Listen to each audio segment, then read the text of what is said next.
A'udzubillahi minasyaitonirrajim. Bismillahirrahmanirrahim. Assalamualaikum warahmatullahi wabarakatuh. Kelana Yuda Channel mempersembahkan cerita silat Pedut Tiga Teman Dauhan episode yang ke-59. Selamat mendengarkan. Di saat itu, di area pertempuran sendiri perkelahian yang terjadi antara Sadewa dengan Kebu Ireng masih berlangsung dengan serunya. Meskipun sejauh ini Kebu Ireng mampu memberikan tekanan pada lawannya, namun ternyata usaha Kebu Ireng untuk segera dapat mengalahkan lawannya tak segera berhasil dilakukannya. Dengan mempergunakan kecepatan geraknya, Sadewa ternyata mampu untuk tetap bertahan dan menghindar dari serangan lawannya yang semakin berbahaya. Beberapa kali memang terjadi sentuhan kewadakan di antara keduanya. Meskipun demikian, benturan yang terjadi tidak sampai membawa pengaruh yang kemungkinan dapat berubah keseimbangan medan pertempuran. Secara keseluruhannya, nampaknya Kebu Ireng memang mempunyai kemungkinan yang lebih baik dibanding Sadewa. Kebu Ireng memang tidak mampu mengimbangi kecepatan gerak yang dimiliki Sadewa. Tetapi, Kebu Ireng dapat menutupi kekurangannya dengan mengganggu kecepatan gerak lawannya dengan ungkapan ilmu yang disalurkan melalui lontaran suaranya.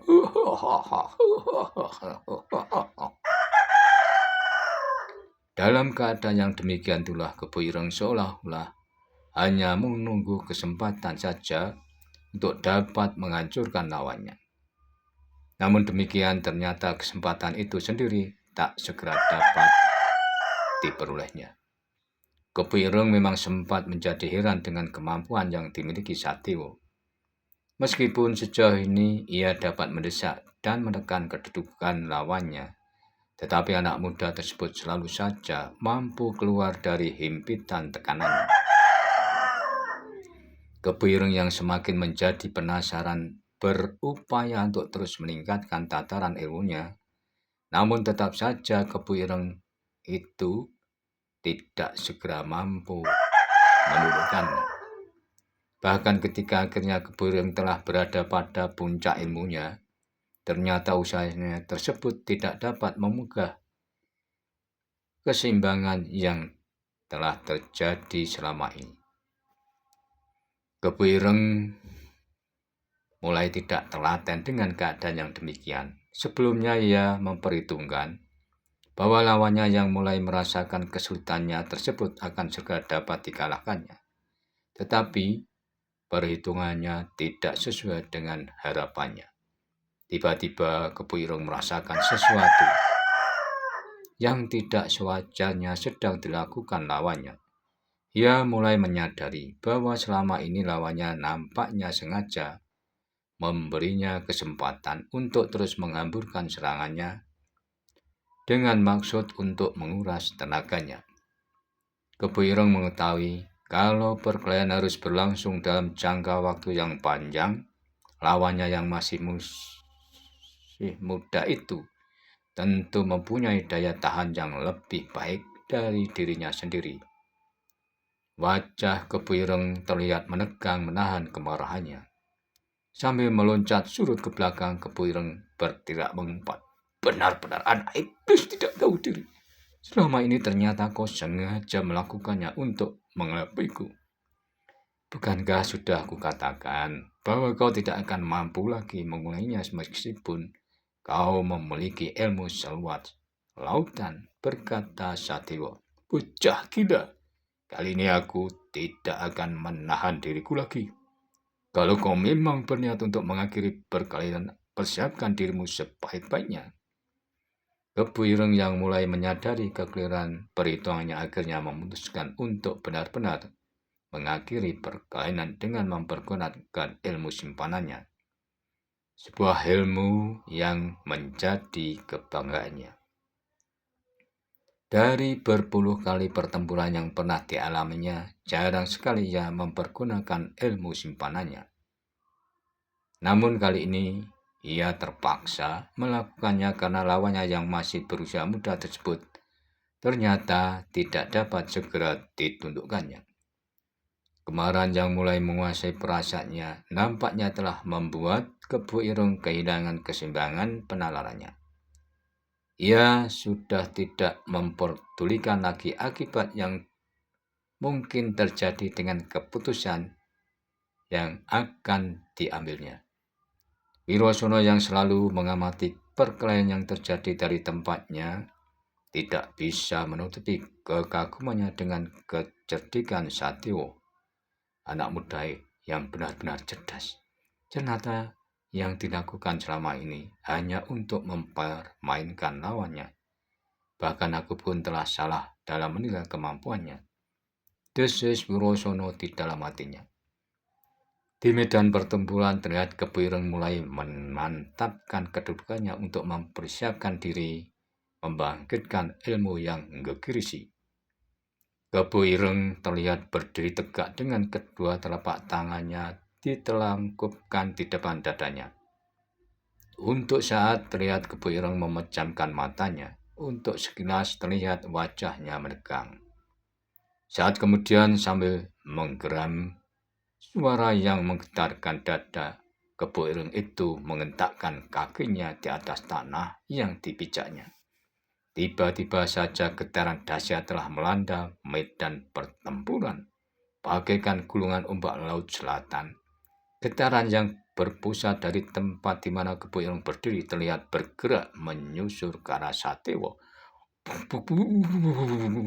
Getaran itu semakin menjadi-jadi. Begitu dahsyatnya gelombang getaran yang ditimbulkan dari gumpatan ilmu Kebo Ireng telah mengakibatkan tempat di sekeliling medan pertempuran seolah-olah sedang dilanda gempa. Daun-daun yang menguning terlihat tidak mampu lagi bertahan pada tangkai daunnya dan jatuh berguguran.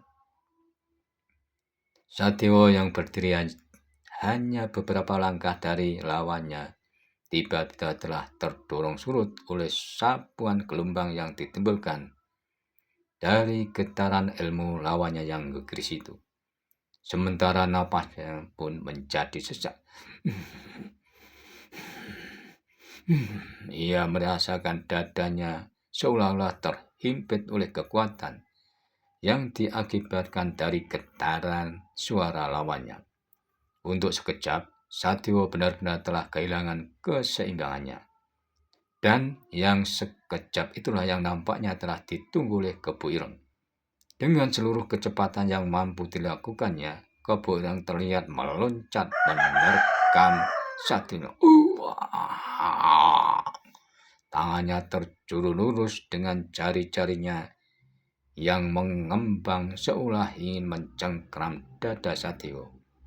Satyo yang belum mampu sepenuhnya memantapkan kedudukannya berupaya melenting untuk menghindari cengkraman tangan lawannya.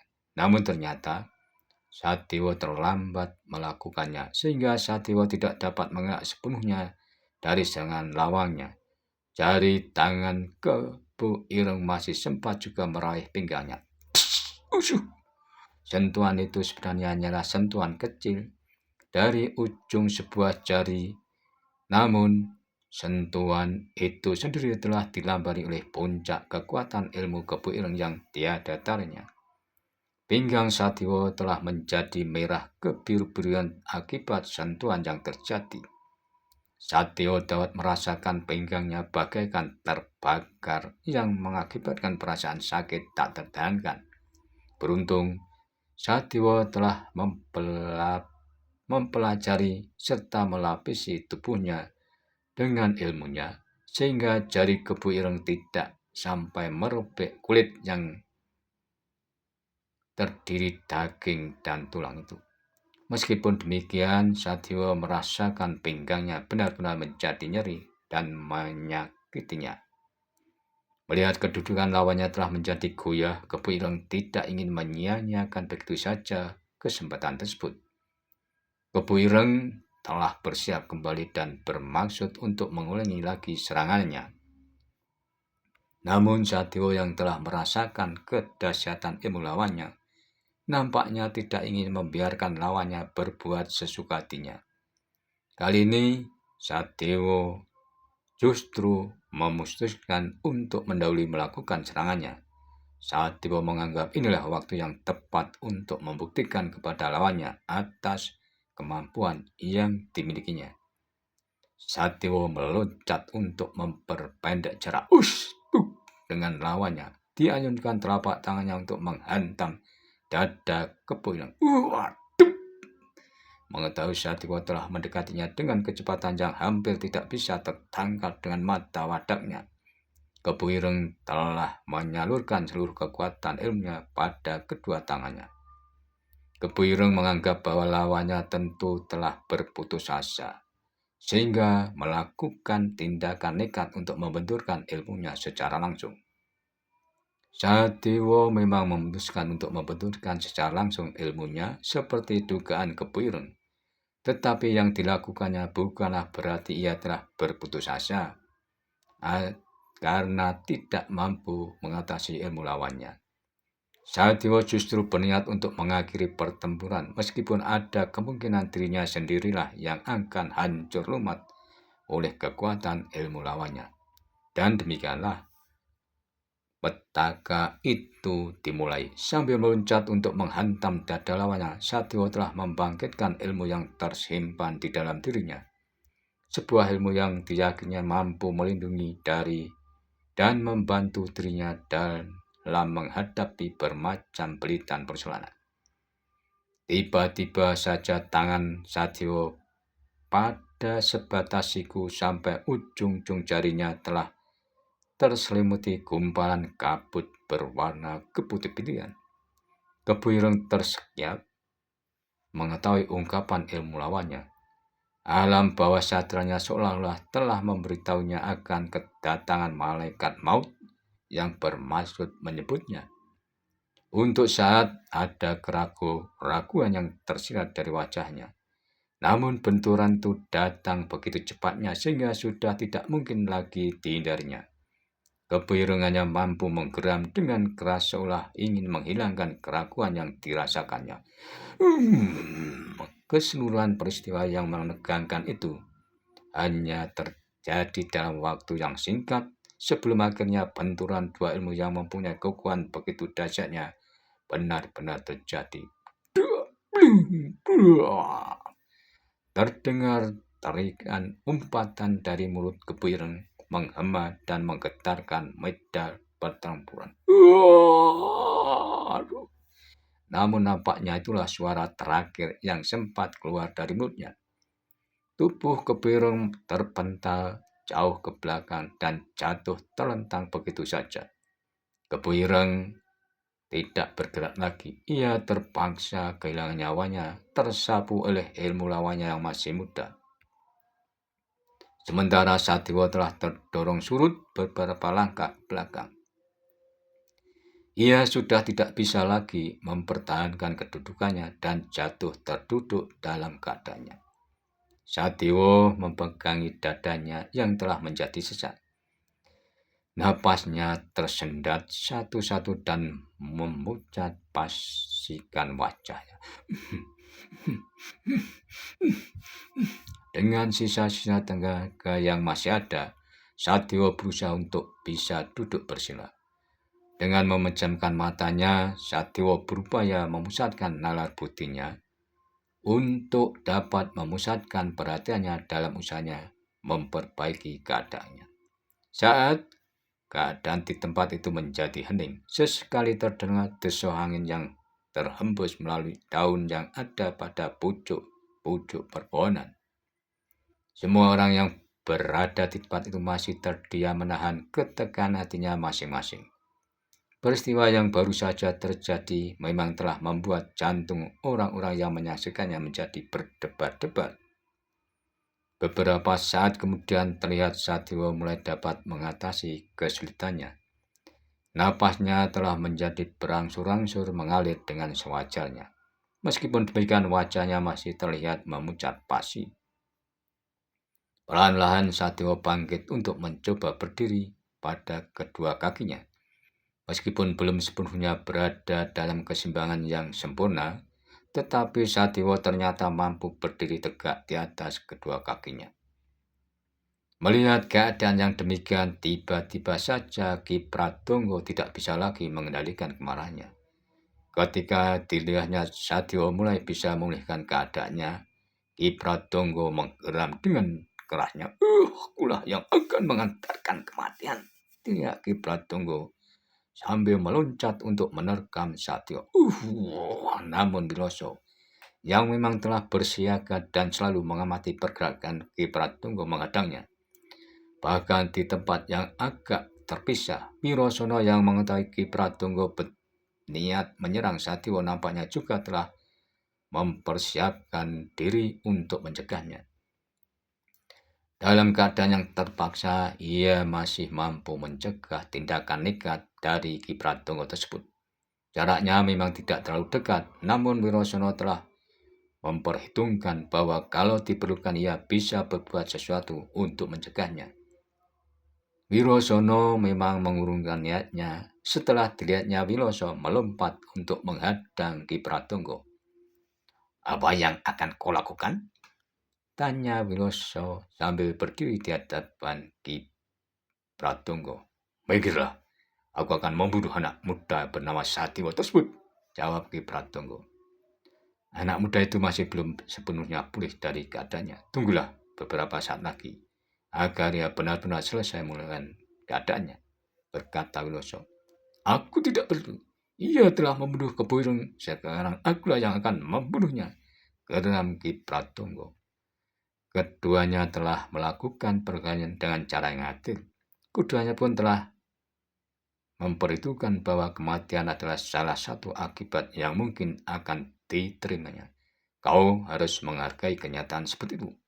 Jangan campuri persoalanku dengan anak muda itu, geram Ki Pratonggo. Jangan keras kepala. Aku sudah terlanjur melibatkan diri dalam persoalan ini. Kalau kau masih tetap berniat untuk melakukannya, akulah yang akan mencegahmu, bentak Wiloso. Ki Pratonggo nampaknya tidak memperdulikan lagi perkataan Wiloso. Terlihat Ki Pratonggo telah bergeser ke samping dan bersiap menyerang Satya. Namun Wiloso pun tidak membiarkannya begitu saja. Ia pun ikut bergeser ke samping mengikuti pergerakan Ki Pratonggo. Ki Pratonggo yang telah dikuasai oleh kemarahannya nampaknya menjadi semakin marah melihat anak muda bernama Wiloso itu telah menghalang-halanginya. Dengan sebuah lompatan panjang, Ki Pratonggo mengayunkan tangannya mengarah langsung ke kepala Wiloso. Wiloso sendiri nampaknya juga telah menjadi jengkel dengan sikap keras kepala dari Ki Pratonggo, sehingga ia tidak bermaksud untuk menghindari serangan tersebut. Kedua tangannya telah disilangkan di atas keningnya untuk menahan ayunan tangan Ki Pratonggo. Demikianlah yang terjadi selanjutnya. Benturan itu telah kembali terjadi. Kali ini yang telah mengadu ilmu adalah anak muda bernama Wiloso dengan Ki Pratonggo. Wiloso mengetahui Ki Pratonggo yang berniat mencelakai Satya tentu telah mempergunakan kekuatan ilmunya untuk menyerangnya, sehingga Wiloso pun telah mempergunakan ilmu yang dimilikinya untuk mengimbangi lawannya. Dalam kedudukan yang demikian itulah kedua orang tersebut saling membenturkan ilmunya masing-masing. Keduanya sama-sama terdorong surut oleh benturan yang terjadi. Keduanya memang belum sempat menggunakan seluruh kekuatan ilmu yang dimilikinya, sehingga keduanya tidak sampai mengalami akibat yang membuatnya terluka. Terlihat kemudian Ki Pratonggo dan Wiloso telah kembali mempersiapkan dirinya masing-masing. Tidak sepatah kata pun terucap dari keduanya. Namun sebelum Ki Pratonggo kembali memulai serangannya, matanya sekilas memandang tubuh Kebo Ireng yang tergeletak diam dalam keadaannya. Saat ia berdiam diri, meskipun tetap tidak kehilangan kewaspadaannya, Ki Pratonggo nampaknya mulai memikirkan keadaan tubuh kawannya yang menjadi mayat. Dan yang selebihnya, Ki Pratonggo tentu saja harus memikirkan dirinya sendiri yang saat ini berada dalam keadaan yang tidak menguntungkan. Ki Pratonggo mengetahui bahwa dalam benturan yang baru saja terjadi dengan anak muda bernama Wiloso itu, ia sudah dapat menjajaki bahwa anak muda itu nampaknya juga memiliki ilmu yang dapat diandalkannya. Meskipun ia beranggapan bahwa anak muda itu belum tentu bisa melahkannya, namun ia pun tidak bisa memastikan apakah dirinya juga bisa menundukkan anak muda tersebut. Sementara masih ada anak muda yang bernama Satyo yang kelihatannya mulai berada dalam kondisi yang siap untuk turun ke medan kembali. Untuk saat terlihat keraguan di dalam hati Ki Pratonggo. Meskipun sebenarnya telah menguasai dadanya, namun ia memang harus melihat kenyataan yang terjadi. Ada gejolak di dalam hatinya yang seolah-olah mengusik harga dirinya. Namun kali ini Ki Pratonggo memang harus dapat menekan perasaannya. Wiloso nampaknya mengetahui keraguan dari Ki Pratonggo. Lebih baik kau urusi dulu tubuh kawanmu yang sudah tidak bernyawa itu. Sesaat Ki Pratonggo menatap tajam Wiloso. Dan saat selanjutnya terdengar katakannya, aku tidak akan pernah melupakan kejadian. Pada saatnya aku ingin membuat perhitungan kembali dengan kalian. Ini, kali ini aku tidak bisa membiarkan tubuh kawanku tergeletak begitu saja. Geram Ki Pratonggo. Wiloso yang mengetahui maksud dari perkataan Ki Pratonggo menjawab, aku tentu tidak bisa mencegahmu. Lakukanlah apa yang menurutmu perlu kau lakukan. Bahkan seandainya kau berniat untuk membalas kematian kawanmu, aku tidak akan mengingkarinya, meskipun sebenarnya aku tidak mempunyai persoalan denganmu. Dengan kawanmu yang bernama Keburung Ireng itulah persoalanku yang sebenarnya. Namun sayang orang itu telah kehilangan nyawanya, berkata Wiloso. Pada saatnya kau akan menyesali kesombonganmu, meskipun bukan kau yang membunuh Kebu Ireng. Namun kau telah mencampuri persoalan ini, sehingga kau pun akan menerima akibatnya, berkata Ki Pratonggo. Aku akan menunggu kapanpun kedatanganmu, dan aku pun bersedia menerima akibat apapun yang mungkin terjadi, jawab Wiloso. Ki Pratonggo nampaknya memang harus membuat penilaian ulang dengan perkembangan keadaan yang terjadi. Kehadirannya anak muda bernama Satyo itu benar-benar telah merusak rencananya. Sementara kehadiran anak muda bernama Wiloso yang katanya mempunyai persoalan dengan kawannya justru menambah persoalan menjadi semakin melebar kemana-mana. Ki Pratonggo tidak bisa mengingkari atas satu kenyataan bahwa ilmu anak muda bernama Satyo itu memang tidak bisa diatasinya. Sebelumnya ia berharap kehadiran Kebu Ireng dapat membantunya menyelesaikan persoalan. Tetapi kemunculan kawannya ternyata telah diikuti kemunculan anak muda lainnya yang menyebut dirinya bernama Wiloso. Inilah akibat dari kecerobohan Kebu Ireng. Ia telah membuka perusahaan baru dengan perguruan tuli putih, geram Ki Pratonggo di dalam hatinya. Saat kemudian Ki Pratonggo telah mengakhiri dan menghampiri tubuh Kebu Ireng yang telah menjadi mayat, lalu diangkatnya tubuh kawannya itu di atas pundaknya.